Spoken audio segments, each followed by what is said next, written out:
வணக்கம். இது people English series. இந்த வீடியோல நாம ரொம்ப பேசிக்கான ஒரு விஷயத்தை பத்தி தெரிஞ்சுக்க போறோம். நிறைய அட்ஜெக்டிவ்ஸ் கூட நிறைய வேர்ப்ஸ் கூட பின்னாடி இந்த ப்ரெப்போசிஷன்ஸ் வால் பிடிச்சாப்புல சேர்ந்து வர்றத நம்ம நிறைய இடங்கள்ல பார்த்திருக்கலாம். என்னென்ன மாதிரி ப்ரெப்போசிஷன்ஸ் அப்படின்னா இந்த at, in, of, with, for, to, about இந்த மாதிரியான வார்த்தைகள். இது அட்ஜெக்டிவ்ஸ் கூட சேர்ந்து வரும், சில இடங்கள்ல வேர்ப்ஸோட சேர்ந்து வரும்.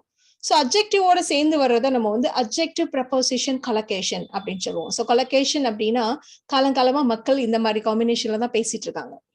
ஸோ அதே மாதிரி ப்ரெப்போசிஷனல் வேர்ப்ஸ்ன்னு சொல்லுவோம். வேர்ப்ஸ்க்கு பின்னாடி இந்த ப்ரெப்போசிஷன் ஏதாவது வந்துச்சுன்னா அதை நம்ம வந்து ப்ரெப்போசிஷனல் வேர்ப்ஸ்ன்னு சொல்லுவோம். ஸோ இந்த வீடியோல நாம அட்ன்ற ப்ரெப்போசிஷன் எடுத்துக்க போறோம். இது அட்ஜெக்டிவோட எப்பெல்லாம் வரும், வேர்போட எப்பெல்லாம் வரும் அப்படின்றத நம்ம தெரிஞ்சுக்க போறோம். எதையுமே நீங்க மெமரைஸ் பண்ணணும்ன்ற அவசியம் இல்லை. தமிழ்ல என்ன மாதிரி சொல்றதுக்கு இங்கிலீஷ்ல இந்த மாதிரி யூஸ் பண்றாங்க அப்படின்றத தெரிஞ்சுக்கிட்டீங்கன்னா உங்களுக்கு ரொம்ப சிம்பிளா இருக்கும். சோ இந்த வீடியோல நாம ஒரு 17 அட்ஜெக்டிவ் பிளஸ் அட் கொலோகேஷன் பார்க்க போறோம். அதே மாதிரி ஒரு 10 ப்ரெப்போசிஷனல் வேர்ப்ஸ் அட் வர மாதிரி பார்க்க போறோம். சோ நம்ம ஃபர்ஸ்ட் எடுத்துக்க போறது அட்ஜெக்டிவ் ப்ரெப்போசிஷன் கொலோகேஷன் அட் வர மாதிரி. சோ 2 இடங்கள்ல நம்ம அட்ஜெக்டிவோட அட் சேர்த்து யூஸ் பண்ணுவோம். சோ எந்த இடங்கள்ல ஃபர்ஸ்ட் நம்ம பார்க்க போறது என்ன அப்படின்னா, ஒருவருக்கு ஒரு விஷயத்தை செய்யறதுல எவ்வளவு திறமை இருக்கு அப்படின்னு சொல்றதுக்கு நாம இந்த அட்ன்ற ப்ரெப்போசிஷனை அட்ஜெக்டிவோட சேர்த்து யூஸ் பண்ணுவோம். ஸோ எவ்வளவு திறமை இருக்குன்னா நம்ம என்னெல்லாம் சொல்லுவோம், ஒரு விஷயத்த செய்யறதுல அவர் ரொம்ப நல்லா செய்வாரு, அவர் அதை செய்யறதுல கை தேர்ந்தவர், அவர் ரொம்ப பிரில்லியன்ட், திறமையானவர், சாமர்த்தியசாலி, வெற்றிகரமானவர், இந்த மாதிரி எல்லாம் நம்ம சொல்லுவோம். So good at, skilled at, brilliant at, excellent at, clever at, skilled at, இந்த மாதிரி வார்த்தைகள் எல்லாம் நம்ம ஒருத்தரை பத்தி பாசிட்டிவா சொல்றதுக்கு யூஸ் பண்ணுவோம். சோ அதே மாதிரி ஒருத்தவங்க ஒரு விஷயத்த செய்யறதுக்கு அவங்க நல்லா செய்ய மாட்டாங்க, ரொம்ப மோசம், படுமோசம், ரொம்ப ஸ்லோ, திறமையே கிடையாது, இந்த மாதிரி எல்லாம் நெகட்டிவாவும் நம்ம சொல்லுவோம். சோ இந்த இடத்துல நீங்க ஒரு விஷயம் தான் நல்லா ஞாபகம் வச்சுக்கணும், ஒரு விஷயத்தை செய்வதில் அட் பிளஸ் டூயிங் சம்திங், இதுக்கு தான் நம்ம அட் யூஸ் பண்ணுவோம். ஒரு எக்ஸாம்பிள் எடுத்துக்கலாம். ஒருத்தர் பாடுவதில், ஒரு விஷயத்த செய்வதில் நம்ம சொன்னோம், இந்த இடத்துல பாடுவதில் அவர் ரொம்ப நல்லா பண்ணுவார், நல்லா பாடுவார். So he is good at singing. அதே மாதிரி டான்ஸ், அவர் நடனம் ஆடுவதில் அவள் மிகச்சிறந்தவள், she is excellent at dancing. Puzzle solve பண்றதுல அவர் வல்லவர், ரொம்ப நல்லா பண்ணுவார், he is brilliant at solving puzzles. உங்களுக்கு ஒரு டவுட் வரும், he is good in mathematics, he is good at mathematics. நம்ம வந்து ஒரு டாபிக் இல்ல ஒரு சப்ஜெக்ட பத்தி சொல்றப்போ நம்ம இன் யூஸ் பண்ணலாம், he is good in maths சொல்லலாம். பட் இந்த மாதிரி ஒரு விஷயத்தை செய்வதில்னு சொல்றப்போ நம்ம கண்டிப்பா அட் தான் யூஸ் பண்ணணும். So he is brilliant at solving puzzles. சமையல் செய்யறதுல அவர் படுமோசம், he is terrible at cooking. கத்துக்கிறதுல எந்த ஒரு விஷயத்தையும் கற்றுக்கொள்வதில் அவர் ரொம்ப slow, she is slow at learning. பழைய கார்கள் எல்லாம் வாங்கி விற்கிறத அதுதான் ஒரு பிசினஸா பண்றாரு, அந்த விஷயத்துல அவர் ரொம்ப சக்சஸ்ஃபுல்லா இருக்காரு, he is successful at selling old cars. He is successful at selling old cars. So இங்கெல்லாம் பாத்தீங்களா நம்ம அட்ஜெக்டிவ் கூட அட் சேர்த்து யூஸ் பண்ணிட்டு இருக்கோம். 2 பேர் இருக்காங்க, பிரதர்ஸோ சிஸ்டர்ஸோ ஹஸ்பண்ட் ஒய்ஃபோ யாரோ 2 பேர் இருக்காங்க, அவங்க கைவினை பொருட்கள் செய்யறதுல கை தேர்ந்தவர்கள். கை தேர்ந்தவர்கள் அப்படின்னா skilled. Both of them are skilled at making crafts. Both of them are skilled at making crafts. ஒருத்தவர் இருக்காரு, அவர் வந்து எதையுமே வேஸ்ட் பண்ண மாட்டார், எல்லாத்தையுமே ரீசைக்கிள் பண்ணுவார், அந்த விஷயத்துல அவர் ரொம்ப சாமர்த்தியசாலி, he is clever at recycling. ஒரு பையன் இருக்கான், அவன் வந்து நல்லா படிப்பான், ஆனா விளையாட்டு விஷயங்கள், எக்ஸ்ட்ரா கரிக்குலர் ஆக்டிவிட்டிஸ் அதுல எல்லாம் கொஞ்சம் கூட அவனுக்கு திறமையே கிடையாது, he is good at studies but hopeless at sports activities. He is good at studies but hopeless at sports activities.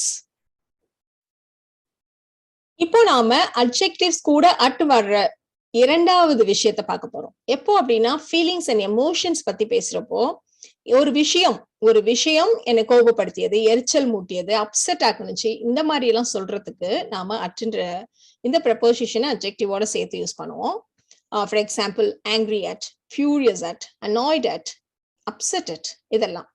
So இது பக்கத்துல எல்லாம் எது நம்மளை கோபப்படுத்தியது, எது நம்மளை அப்செட் பண்ணுதுன்னு அந்த விஷயத்தை பத்தி தான் நம்ம சொல்லுவோம். மேட் அட் மட்டும்தான் டிஃப்ரெண்ட், இது பக்கத்துல மட்டும்தான் யாரு நம்மளை ரொம்ப கோபப்படுத்தினான்ற விஷயம், அதாவது சம்ஒன், யாராவது ஒரு நபருடைய பேரை நம்ம சொல்லுவோம். மற்ற இடங்கள் எல்லாம் விஷயத்தை பத்தி மட்டும்தான் நம்ம சொல்லுவோம். இப்போ ஒருத்தர் ரொம்ப கோவமா இருக்கிறது தான் நம்ம மேட் அட்னு சொல்லுவோம். சோ காரணமே இல்லாம அவ என் மேல கோவமா இருக்கார். He is mad at me for no reason. மத்த இடங்கள்லாம் பாருங்களேன்.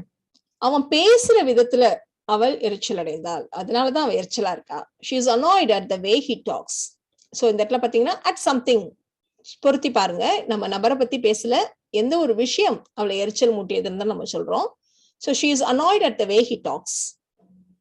என்னோட டிசிஷன், அதனாலதான் அவ கோபம் அடைந்தாள். She was furious at my decision. She was furious at my decision. So இந்த இடத்துல வர்ற ஒரு டவுட் என்ன அப்படின்னா, angry with you, angry at you, இல்ல angry with me, இல்ல angry at me, எப்படி சொல்லணும் நானு? அப்போ வித்ன்னு சொல்றது தப்பா? என் மேல கோபமா இருக்காரு நான் எப்படி சொல்றது? சோ முன்னாடியே சொன்ன மாதிரி ஒரு நபரை பத்தி பேசுறப்போ நம்ம வித் யூஸ் பண்ணுவோம். ஒரு விஷயத்தை பத்தி பேசுறப்போ எது நம்மளை கோபம் அடைய செய்தது, எது நம்மளை எரிச்சல் மூட்டியதுன்னு ஒரு விஷயத்தை பத்தி பேசுறப்போ நம்ம அட் யூஸ் பண்ணுவோம். சோ ஒரு நியூஸ், அது என்ன அப்செட் ஆக்குனுச்சு, நியூஸ்ன்றது சம்திங் இல்லையா? சோ அது என்ன அப்செட் ஆக்குனுச்சுன்னு சொல்றப்போ நம்ம அட்டு தான் யூஸ் பண்ணணும். I was upset at the news. இதே அவன் மேல நான் எரிச்சலா இருக்கேன், அவன் மேல நான் கோவமா இருக்கேன், அவன் மேல நான் வந்து ரொம்ப அப்செட்டா இருக்கேன், இந்த மாதிரிலாம் சொல்றதுக்கு நம்ம நபரை பத்தி பேசுறப்போ நம்ம வித் யூஸ் பண்ணுவோம். She is annoyed with him. She was furious with you. I was upset with her. இந்த மாதிரி தான் நம்ம யூஸ் பண்ணுவோம். இந்த டிஃபரன்ஸ் ஞாபகம் வச்சுக்கோங்க. இப்போ நாம prepositional verbs பார்க்க போறோம். அதாவது verb கூட at என்ற preposition எப்படி வரும், எப்ப வரும் அப்படின்றதான் தெரிஞ்சுக்க போறோம் இப்போ. சோ இதுக்கு ஈஸியான வழி என்ன அப்படின்னா, தமிழ்ல நாம என்ன நோக்கி, என்ன பார்த்து, அவளை நோக்கி, அவளை பார்த்து, இந்த மாதிரி சொல்றதுக்கு தான் நாம இந்த at என்ற preposition verb-ஓட சேர்த்து யூஸ் பண்ணுவோம். ரொம்ப சிம்பிள் இல்லையா? நம்ம ஃபர்ஸ்ட் எதெல்லாம் அப்படின்றத ஒரு லிஸ்ட் பார்த்துடலாம். இதெல்லாம் இந்த verb plus at இதான் நம்ம பார்க்க போறோம். இந்த prepositional verbs பத்தி தான் அடுத்து நம்ம பார்க்க போறோம். ரொம்ப காமனான ஒரு விஷயம் என்ன அப்படின்னா, என்னை பார்த்து என்னை நோக்கி நம்ம சொல்றோம். சோ லுக் அப்படின்றது என்னன்னா, வேற பக்கம் பார்த்துட்டு இருக்கவங்க நம்மளுடைய பார்வையை இதை நோக்கி திருப்புறேன் அப்படின்னு சொல்றதுக்கு தான் நம்ம வந்து இந்த லுக் அட் அப்படின்ற ஃப்ரேஸையே யூஸ் பண்ணுவோம். லுக் அட் அப்படின்ற prepositional verb எப்ப யூஸ் பண்ணுவோம் அப்படின்னா, உங்களுடைய பார்வை வேற ஒண்ணு நீங்க பார்த்துட்டு இருக்கீங்க, நீங்க உங்களுடைய பார்வையை திருப்புறீங்க வேற ஒருத்தவங்க மேலேயோ இல்ல வேற ஒரு பொருள் மேலேயோ வேற ஒரு விஷயத்து மேலேயோ, அப்பதான் நம்ம வந்து லுக் அட்ன்ற ஃப்ரேஸை யூஸ் பண்ணுவோம்.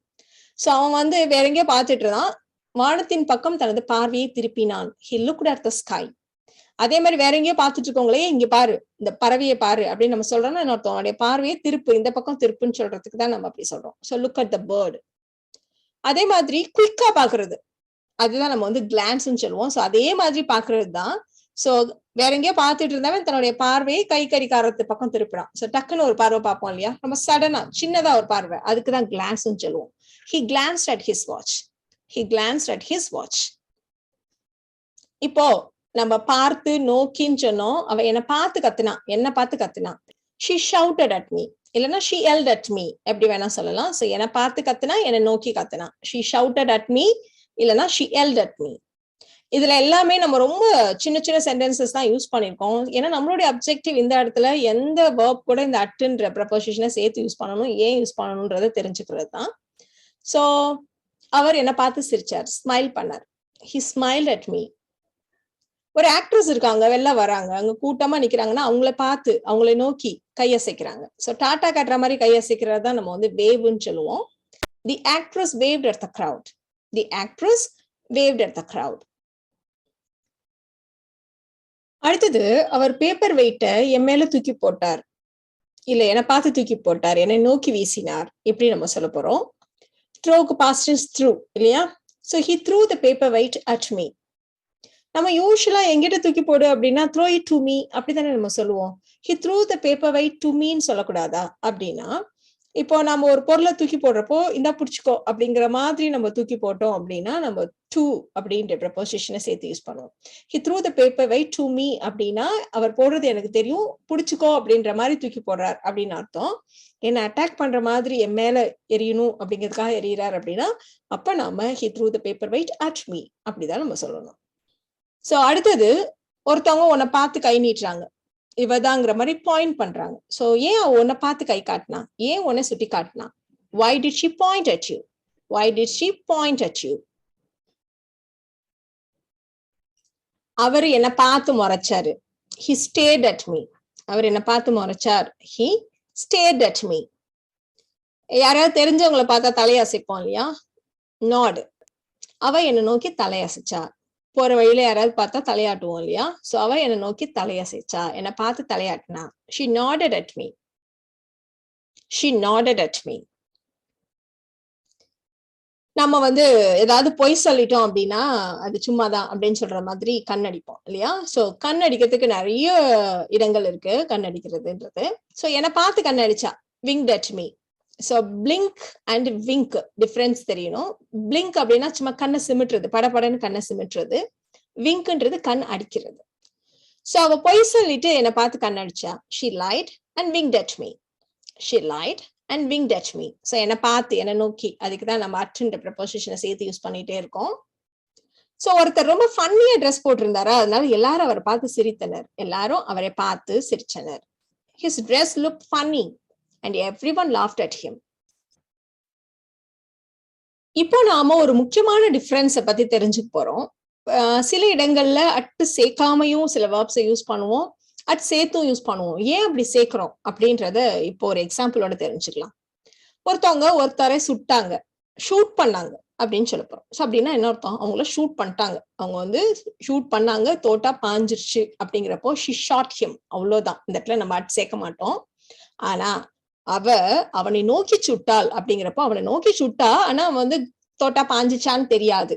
ஓகே, அவன் டைரக்ஷன்ல சுட்டாங்க. சோ இந்த மாதிரி சொல்றப்போ நம்ம கண்டிப்பா அட் சேர்த்துப்போம். ஏன்னா இந்த நோக்கி, பார்த்து, அவனை பார்த்து சுட்டா, அவனை நோக்கி சுட்டா, இந்த மாதிரி சொல்றப்ப கண்டிப்பா நம்ம அட் சேர்க்கணும். இப்ப இடத்துல நாம தமிழுக்கு ஈக்குவலா நம்ம அப்படியே இங்கிலீஷ்ல யூஸ் பண்றோங்கிறது உங்களுக்கு கிளியரா தெரிஞ்சிருக்கும். அவ அவனை நோக்கி சுட்டாள் அப்படின்றதுக்கு தான் நம்ம she shot at him. அவனை சுட்டாள்னா she shot him தான். அவனை நோக்கி சுட்டாள்னு சொல்றப்பதான் she shot at him நம்ம சொல்றோன்றது உங்களுக்கு ஈஸியா புரிஞ்சிருக்கும். இப்ப அதே மாதிரியான இன்னொரு எக்ஸாம்பிள் தான் guess at அப்படின்ற ஒரு phrase இருக்கு. இப்போ ஒரு ஜார்ல நிறைய காயின்ஸ் இருக்கு.